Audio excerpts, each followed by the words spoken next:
Is it possible to be addicted to sex?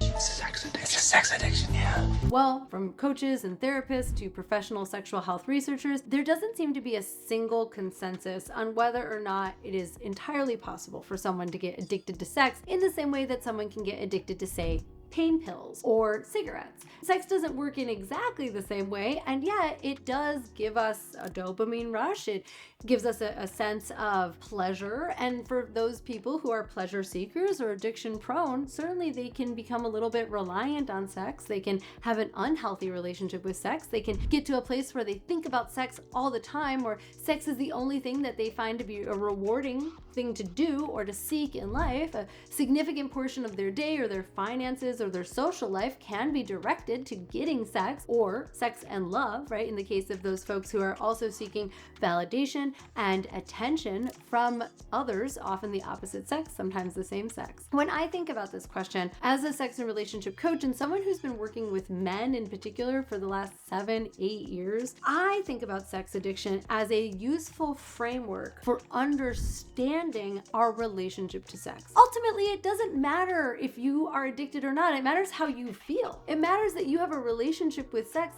that feels good for you. One of the most common tools for determining if someone has an unhealthy relationship or an addiction is to ask if they're seeking that thing, whether that's a drug or it could be even money or gambling. Does it get in the way of their physical, mental, emotional, financial, and social health? Take gambling addiction. For example, some people gamble so much that they lose their house, they lose their paycheck, they lose their children. That's getting in the way of your financial health, for sure. Your social health, if it's taking you away from your family or not being a good parent. It can definitely get in the way of your physical health if you're staying up late and not sleeping or not eating quality food or not getting exercise because you're spending all of your time at the casino. So ask yourself if you have that kind of a relationship with sex. Do you spend so much time and energy thinking about sex that it gets in the way of your friendships? It gets in the way of your romantic partnership. Maybe you're cheating on your spouse. Maybe you're seeing sex workers behind your girlfriend's back. Do you spend so much time and money seeing sex workers or paying for porn or paying for cam girls on the internet that you're at risk of not being able to afford your groceries or pay your health insurance or cover your rent? Do you think about sex to the exclusion of other things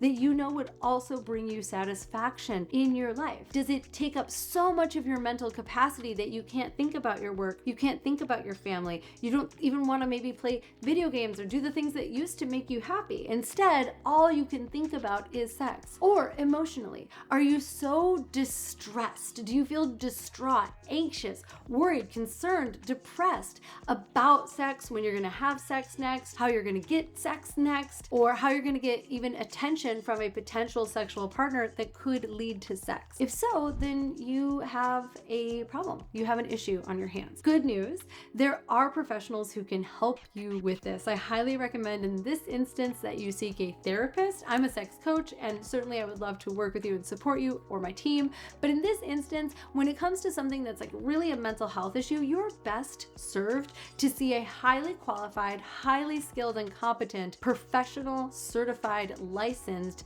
mental health expert. They will be able to determine if what you're experiencing really looks like an addiction, if there are other things that are happening or co-occurring like depression and anxiety, or maybe a personality disorder, or other things that are going on in your life that might be playing into, they might be the cause of, or they might be just in this sort of like complicated ballet with your relationship to sex. And don't forget, there are personality disorders like narcissism that exist on a spectrum, but there are narcissists who fill their cup and get the attention and the affection that has them feel whole from sex and from the attention of potential sexual partners. You can see now why there's no consensus on whether or not sex addiction is a true thing, in the sense that it should be treated like an addiction to other things. We don't want to shame people for having an interest in sex, for having a desire for sex. That's so 18th century. We're beyond that now. We want people to have a sexual life that feels good and fulfilling. We see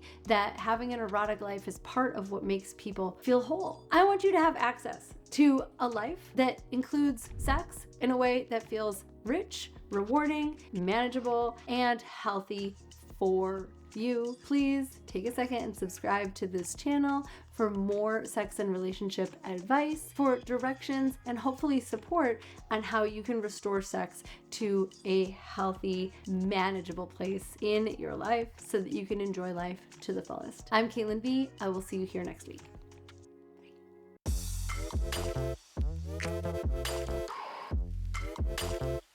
Bye.